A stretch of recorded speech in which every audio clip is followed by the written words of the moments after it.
Do you remember back in 2016 when the Leave campaign won the EU referendum? The Remainers lost their mind and said, well, this can't be true. How did they win? They must have done something dodgy or something wrong. So they claimed that the Leave campaign didn't play by the rules. So they complained and complained, took it to the court. Obviously, the court eventually said that the Leave campaign didn't do anything wrong. But now something interesting has happened. It is now, in fact, the Remain campaign that's been found to have been doing wrongdoings with overspending, but also breaking the electoral law. Well, Remainers thought that they were being smart by creating a lot of smaller campaign teams alongside their main official campaign, and by moving around a lot of fundings and a lot of the campaign methods that they were operating. But what's happened now is that the Electoral Commission has said that the Remainers have actually, in fact, breached the electoral law. This is Tom Harwood of Guido Fawkes reporting. Remain campaigners set up 5 separate new campaigns less than a month before the vote. More than £1 million was funnelled into these campaigns, meaning the main campaign could stay under the spending limit. DDB UK and Best for Our Future and Virgin Management and the In Crowd and Wake Up and Vote all registered less than a month before the referendum and received hundreds of thousands of pounds in donations. Wake Up and Vote received only one £100,000 donation from a major Britain Stronger in Europe and Conservatives In donor. These campaigns received donations from figures who were known to Britain Stronger in Europe, shared advertising agencies, promoted each other's adverts and exhibited no clear difference in their messaging. Former Cabinet Minister Priti Patel has published a dossier outlining an example of how the Remain campaign might have flouted these rules by funnelling money into smaller groups. BSE published cringe-inducingly named but widely watched, starring celebrities such as Keira Knightley and Big Nasty. These videos were produced by the advertising firm Adam and Eve DDB, which told the Electoral Commission they cost in excess of £76,000. But only one campaign, Wake Up and Vote, paid an invoice to DDB for producing these videos, and only for £24,000. The remainder of the cost appears to have been funded by other campaigns, reportedly We Are Europe, Wake Up and Vote, Britain Stronger in Europe, and DDB, which itself registered as a campaign. Yes, the Electoral Commission has found that 2 Remain campaigns that were set up less than a month before the referendum campaign worked together and broke the electoral law. The hypocrisy is astonishing. These were the people that said, oh, we play by the rules, we are the good guys, and it's the Leavers that were the dodgy ones and you shouldn't trust them.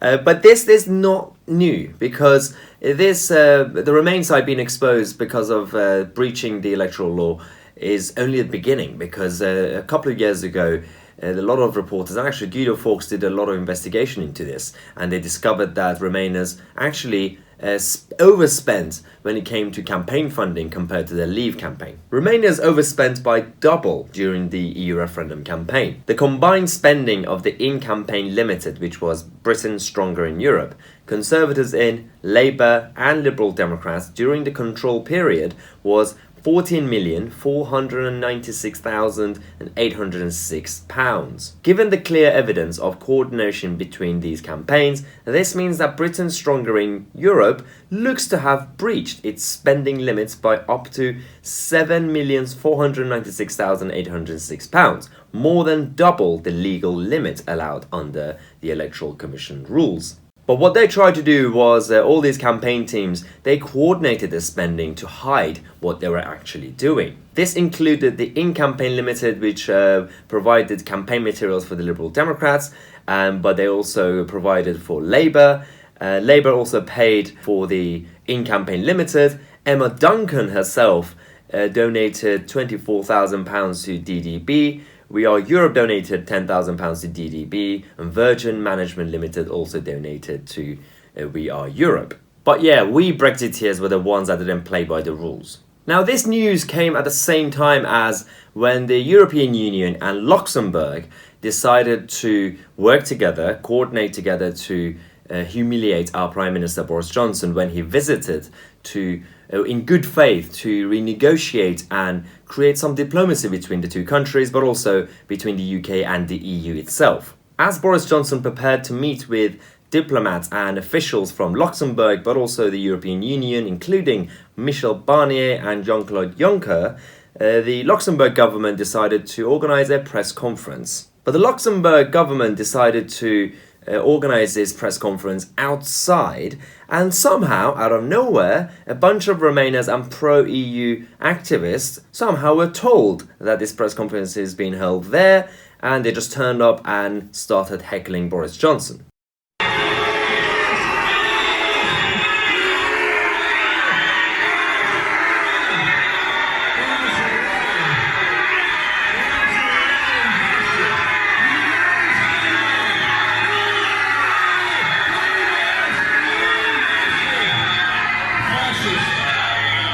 And Boris Johnson's reaction, rightly so, was to avoid that press conference, so he basically didn't turn up. Now, this sort of behaviour is absolutely childish and unnecessary. This is Nigel Farage's reaction on LBC to this news. But today, Boris was ritually humiliated. Does it make you think it really is time to leave? We're not dealing with reasonable people. It does me. Craig says, if you're British and like what happened in Luxembourg today, shame on you. Joe says, great that Boris walked out. Stephen says, Boris has told them, remove the backstop or there are no more negotiations. And if they're not prepared to do it, why are we wasting our time? And Emma from Leighton Buzzard says, I'm not a Brexiteer, I'm not a Boris fan, but the way the Prime Minister of Luxembourg spoke to him has made me really angry. Who is he to say anything about our country when his hypocritical little country is the size of a postage stamp? Well, Emma, OK, it is a little tiddler, and there are London boroughs with populations about the same size. But I wouldn't criticise Luxembourg for being small. There are lots of great small countries around the world. What I criticise them for is despite the fact they champion the euro and the single market, they've been able, it seems, to break many of the rules. I think it's a humiliation too far, this. I think it will actually backfire in terms of British public opinion. I think a lot more people will say, do you know what?